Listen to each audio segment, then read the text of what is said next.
want to thank everyone for joining us this morning for an exciting agenda. We're talking about basically how RIEGL LiDAR and imagery is being used on telecommunication projects and how that data is being pushed downstream, extracted. The agenda for today is going to be talking a little bit about why systems are used in this industry, what systems from RIEGL are being used, what advances RIEGL has made in the industry to help push better data quality downstream. And then the all-important question of what do you do with the data? And that is why I have our partners and customers at Teleqo Tech, both my colleague John Kaya and Kyle Mediva. Gentlemen, thank you for joining me this morning. Of course, thank you. So they, on the back end, they're going to be showing off some really good data extraction of point clouds from RIEGL data being used actively on telecommunication projects. So that's the exciting part of the webinar. So I'm going to get through my bit quick and let them have on. So yeah, let's get right into it. So first off, why is LiDAR used in telecommunication projects? If anyone's been in the industry, they know that typically a lot of the field work is being boots to the ground, guys walking to poles, making hand measurements. I always joke that at an old job I had, I saw an as-built on a napkin once. We've all been there. We've seen the data that comes from field crews. So what is LiDAR and imagery using? The first real benefit is speed of capture. So you're going from walking miles a day to driving miles, hundreds of miles a day, very fast, highway speeds, no road closures. Of course, and then you have to talk about the data and the context around that. So you're not just getting pencil drawings and field notes back from crews. You're getting a full 360 point cloud, high resolution imagery, and we're not talking about low res point clouds or low res imagery. We're talking survey grade point clouds, survey grade high resolution imagery to see assets across the corridor. And what I think is important too from a LiDAR, especially when you're building into workflow perspective, is repeatability. If you have a good workflow with a good LiDAR unit and you have good extraction software, you doing the same thing day over day, you don't have mixed data from different contractors. You have the same results every single time. Of course, like I said, imagery plays a huge part in this. A lot of engineers are not used to looking at LiDAR data. They need it extracted or they need imagery to build context. So building in specialized cameras or even 360 cameras just to get a general view of the data of what the roadways look like, conditions, poles, tags, all that fun stuff, clearances. There's a million different things you can extract from imagery that a lot of people find useful. And of course, people love the Google Street View-esque photos of their area that are updated. And there's always the idea of lower cost. With being able to capture hundreds of miles a day, you have lower costs than traditional boots on the ground field work. It's easier to get data sets, low cost for permitting, surveys, change, reworks, all the fun stuff. The data is just collected a lot easier. So that kind of goes into RIEGL's first part of this is what are we doing to help out this industry? So RIEGL has always been thought of as high-end LiDAR. That usually comes with the word expensive, which is sometimes true. However, we've really put a lot of development into our lower end, lower cost LiDAR units. And the good news is because it's coming from RIEGL, it's not lower quality of data just because it's lower cost, which I think is important in this industry when you're passing this data off, that you're getting consistent, accurate results every single time. So in today's presentation, we're mainly highlighting RIEGL's VMY-1 and 2. These two systems are the two systems in the US and probably worldwide that are mainly being used on telecommunication projects. A lot of reasons for that. The big one is the size and the form factor. These units are under 20 pounds. They're very small, single person, data collection. But because even though they're small, they're not compromising accuracy. These are still high accuracy, sub-centimeter on the laser diode accuracies. And the big one we're going to talk about today as well is lower entry cost. So a lot of these telecommunication companies or contractors are not geospatial professionals. They need to spend less money on their units, and they don't necessarily need the super high-end accuracy data. So getting a lower cost solution into the market is always really, really important. So wanted to highlight three things today on the VMY systems that have been a big game changer for RIEGL as of late, especially towards targeting some of these telecommunication projects. First one we're talking about is sensor improvements. So we've had some improvements on the MiniVux HA we're excited about. We're going to talk very briefly on the new RiLOC F integration and what that means for not only RIEGL but also some ongoing mobile LiDAR opportunities. And then, of course, improved cameras, because people are always looking for better camera imagery. So if you missed it last week at Intergeo, RIEGL did announce that the MiniVux HA's performance has been improved. So this sensor was sitting at a laser accuracy of about 1 centimeter on both accuracy and precision. That has now been improved to 5 millimeters and 4 millimeters throughout all the new scanners being sold. So what that means is the lower cost systems are still and ongoing producing survey level quality of point clouds. So it's incredible that our low cost solution is still sub centimeter on the laser accuracies. And then the big one I feel like for telecommunication projects has been our new IMU POS system integration. So if you weren't aware, last year RIEGL announced that we have made our own IMU called the RiLOC. And that has been very successful in UAV products. Well, this year is the first time we're bringing it to the ground with mobile systems. And this configuration is available on both the VMY-1 and VMY-2. So those are the stats of the IMUs that we have available. These IMUs, from a performance level versus other high quality IMUs in the industry, are performing extremely well. But of course, you may be asking, why does that matter? So the big thing that matters for us with these IMUs, it really comes down to three things. One, first, ease of operation. If you've ever used a traditional IMU system, there's a little bit of a workflow that goes into it. There's IMU initialization, there's long statics, there's diving in and out, doing dynamic drives to your heading. A lot of that with this IMU system has been removed and simplified. So you're not running long statics anymore. Your dynamic drive has been cut down in time and is less important. Then going into that workflow has gotten even simpler on the back end. So the processing with RiLOC has gotten even more simple. It really is just one button touch and get a great point cloud. So that simplifies the whole process, meaning that you don't have to be a geospatial expert to get a great accurate point cloud at the end. And I think the big one too is it's all one software. With other third-party IMUs, you have to worry about a third-party trajectory processing software. Right now, this is all being done in RIEGL's process, so there's not multiple softwares you're worrying about. The other two big things with this IMU that makes it better for telecommunications collections is the cost. So if you compare a RiLOC VMY integration to a traditional IMU integration, the purchase cost has been reduced by 30 to 40% on front end, which is a really, really big improvement to be able to get these systems into more people's hands with the reduced cost. And then with that, as I already said, you have less software you're going, so naturally you have less ongoing costs. So right now versus our traditional IMU integration, the ongoing software cost has been cut in almost half because you're all in RIEGL's own configuration. So of course, a lot of people have a lot of questions when it comes to IMUs because they're used to the standard names they hear in the industry. RIEGL, we're prepared to back up what we think about this. We have just completed a really good case study in this IMU performing in, we would call, very hard to collect areas. If you're interested in this case study you see on the screen right now, please reach out to me. I'm more than willing to share it, hop on a call, talk, maybe even talk about how we can test the system together, because we're looking to actively test and see what paces we can run our own IMUs through. Last thing I want to talk about is cameras, because people love camera data.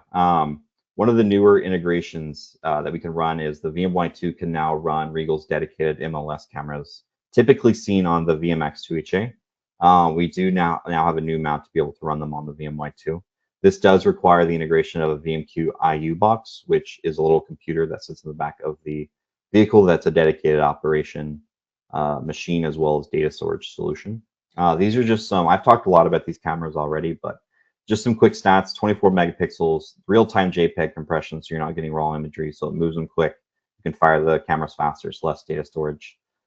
Versus our traditional RIEGL cameras, the data transfer speeds is about 79% the speeds on data transfer, so there's less time sitting around waiting on your data on the back end.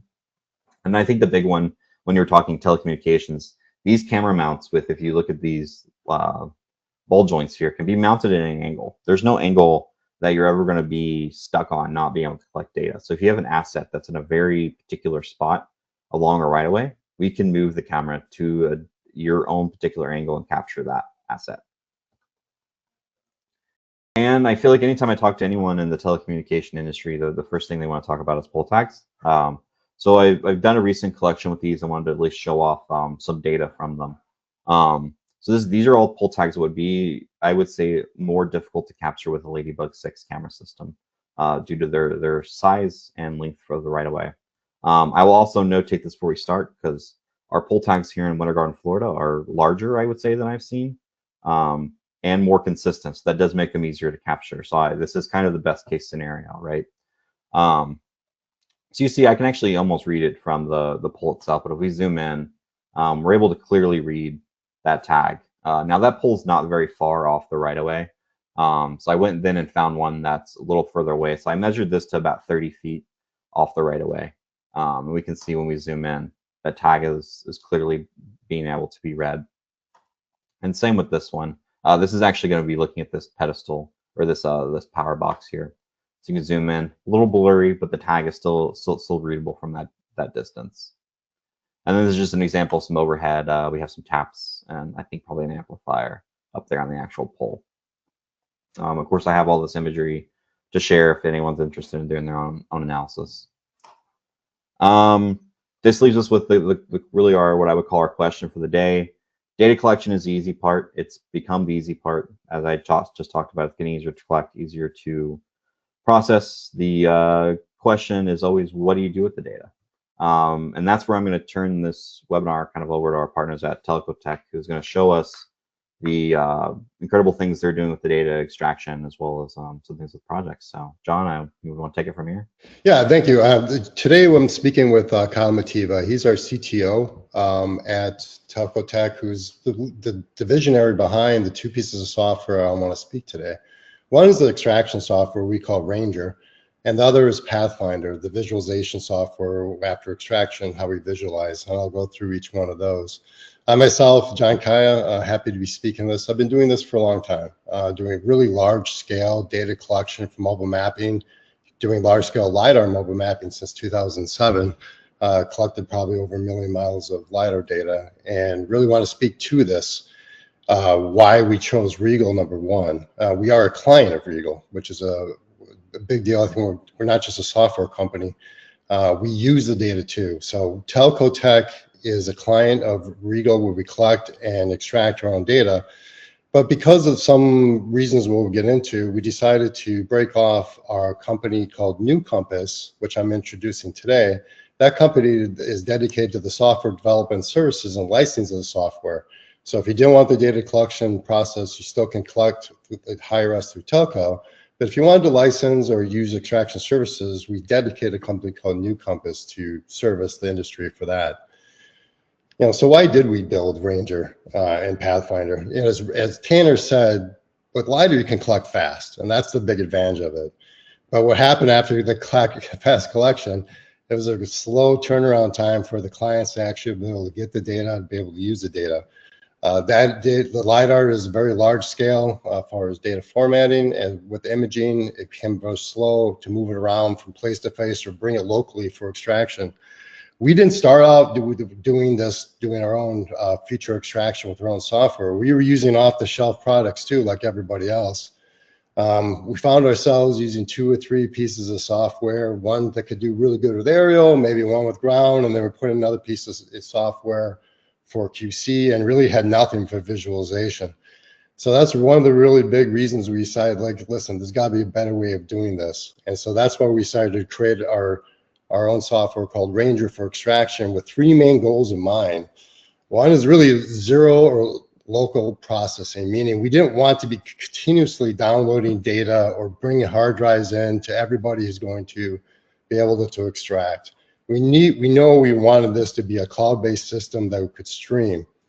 And so that's really, we talk about the infinite scalability, meaning if it's in the cloud, we can able to add as many extractors as we need just by getting another instance for them, and they're accessing the same data source without having to, again, bring something locally to them. And we wanted to build in the intelligence into the system. A lot of people talk about the AI today, and AI is great, but we wanted to bring in actual specific telecommunications and transportation market intelligence in the way we built and managed the workflow into this. Meaning we didn't build this in a box, in a vacuum, in a software company. You know, we're actually out there doing this today, and we had to use this for our tools. So we knew we wanted to build some efficiencies in there that would not just with the AI, but efficiencies, how can we reduce the mouse clicks, how can we reduce the training time, and how can we reduce accessibility to the data. So with that in mind, we built the technology differentiator we looked at. We built it on top of Unity, which is a gaming engine, meaning you can stream very quickly through the data as you're seeing through the screen. I mean, I'm not waiting for that latency to access the data. I can fly through a large-scale projects with a really intuitive way to move around it as you would in the gaming engines. As you can think of gaming today, they're really large-scale visual 3D products that are meant to be streamed to thousands, if not millions of users at the same time. And that's why we chose that platform. But also with the cloud architecture, using the back end for security, redundancy, and be able to get access to this data too. This cloud rendering allows us to remotely access the data and deliver through a browser base, meaning we're not downloading software individually each time. This is literally accessing through permissions through a browser. You can easily add additional extractors to. And because it's just a browser-based system, you don't have to have a large-scale investment into your hardware to be able to do the extraction. Anybody who's done large-scale data extraction knows a real big part of the project is the project management piece, and we spent a lot of time in that. We have a lot of tools in our project management software where you can see all the assets on the left-hand side, and then when you have a specific project and you've agreed upon data injection with the client, we first only put in the assets that are going to be part of that project, and then specific attribution and pick lists and asset attribution types assigned to it. So when the extractors go in to be extract for that project, they're only seeing the assets assigned to that project. They have definition rules being put on top of it for them, so it's easy for them to look back for training, and they have specific descriptions of the assets they're doing while they're in the project. This really allows us to be very efficient when we're doing through it for accuracy. It really helps to train our team, and we can assign specific areas and assets to the extractors, meaning if we're doing 10 different assets, extractor may be only assigned 2, and that's only 2 they're able to bring up and be able to extract at the same time. Walk you through very quickly, one of the examples here is going through, we extract a pole. This is in our Ranger software. But once we've identified the pole, we see some automation that quickly come up. We're automatically going to get the heights, but we're going to get the circumference and the lean of the poles. And these are automatically being populated in here with a unique pole ID is being assigned to it. And then if we go through with another pole ID, we select this pole, and then we'd be able to select something like a span in between. So one of the big advantages of this too is not just extracting data and delivering it to you without any relationship to the poles itself. We're actually tying the assets and the attribution to unique pole IDs. So when you bring up a pole ID and you say what is associated with it, that parent-child relationship, that's automatically being built in for you. And once we've had these pole IDs, something we can do besides the span, this is an example going through and finding the mid-span. Automatically goes through, and you can see we're visually verifying where this is at, and going through and checking the accuracy both on the imaging overlay and then the LiDAR. Even though we automatically go through and assign like the pole attachments, we want our team to go through and manually to be able to make adjustments if need be. So in this example, we see going through, we can adjust where the pole attachment height is. We can visually verify it over the top of the LiDAR itself for accuracy, and it's automatically updated and assigned to the database itself. There's another example of adding another asset is like the guide wires here, still being associated with the unique pole ID that we've already identified, but we were able to get the length and the degree of the difference and the pole attachment, the length of it to the anchor itself, and assign it to that pole ID. This is a quickly way to walk you through one of the examples of doing a full aerial extraction very quickly using our tools and visually being able to fly through and see the accuracy that we've done with the extraction. So once we've built in something that we call our auto tool. So the auto tool here is meant to be run after the extraction is done and be able to go through and look through a high level of confidence of the accuracy of the data. This ensures a minimum desired quality threshold for the delivered data. And this can be agreed upon in advance of what is the level of accuracy we're looking for.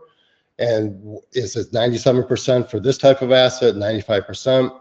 And this feedback loop gives the feedback how accurate we are for the completeness, do we miss anything, and the accuracy of assigning the attribution and the assets.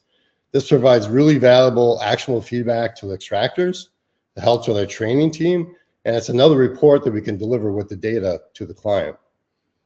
So after we've done the extraction, after we've done the QC, we deliver in a geodatabase or shapefile or other data formats, but we also want to be able to deliver the visualization of the web-based tool itself, and we call that Pathfinder. So Pathfinder delivers all that really good source data from RIEGL that we've collected with the spherical imaging and the LiDAR, that also has an extraction overlay on top of it. I've been doing this a long time, like I said. One of the early mistakes that I made in my career was just delivering the data, like in a format, and say, good luck with it. And then they have maybe little confidence in the data itself. So we wanted to build a system where they can actually visually verify all the source data we've collected, and we overlay the extracted assets for them so they can view themselves. Additionally, we wanted to give them tools that they can do some verification too with some basic measurement tools inside. So if they wanted to be able to select an asset and do their own measurement themselves to do verification, they can. Or if they wanted to do like a vertical clearance to something they didn't ask us to do, but they wanted to check, they'll have that tool itself. They have full access to the database, the attribution table. They can search by unique IDs or even do a validation check, say, show me the distance between a certain asset attachment height of like lowest com to highest power, and it'll run through the database itself and show you where there may possibly be violations in the database itself. The Pathfinder can be delivered to you or your clients or even white labeled. So if you're working with us, but you want to deliver to your end client and have your labeling and branding on it, that's something we can work with you to do. But we want you to be able to visualize not only yourself internally, but to your end client, if you're using for your end client, them to access the data also. So what's the impact of this for us? For us, this is like one of those things, this is battle tested. Meaning we've been eating our own dog foods for years. We use our own software internally for our own projects. It's been proven out internally before we decided to go release it out for other services and licensing. This project has handled massive 1,000 miles of data projects. We've done statewide data collects, thousands of miles for this, being proven through for the data handling and be able to extract and distribute. We've seen a really increase in efficiency, not having that hardware bottlenecks of doing the data transfer or setting up new software locally, or even getting support in time of new OS changes. Since everything is web-based, browser-based, we send updates through. If you're using our software automatically, everybody gets the update, and you don't have to worry about doing any updates locally on your hardware. It really does and the ROI speaks for itself. We're having to do investments of the hardware itself, and the instant scalability and easy workflow for training has really helped with onboarding new people on. As if you have your own extraction team, at times you can have a turnover with the HR piece of it. This really does help guide you through because it's really intuitive to use with a gaming engine, the same functionality, the way you go through it. And we have established workflows and training guides to get you through using our software. So we have a flexible model for engagement with us. One, you can just hire us, do your extraction services for you. But also, we can also license it to you, meaning your own team can do it. We can support and train you. But one thing that's kind of exciting is a hybrid approach. Meaning if you have licenses with your team and you have a set amount of team and you're extracting, and then you need to scale, you could bring our team onto the same project without moving any data around. It's at the same server, and we can log in and be extra extractors for your team. So that gives you confidence to be able to take on larger scale projects without worrying to have to scale, to add more people to your own team, and that we are there to support you to add on or be able to support any scalability that you would have. Because we develop our own software too, we're constantly looking for partner feedback for new features and anything else you'd like to see developed in the extraction or the visualization piece. And because we're doing our own extraction too, is a constant feedback loop to our own development team that's really helping push more and more efficiency and automation.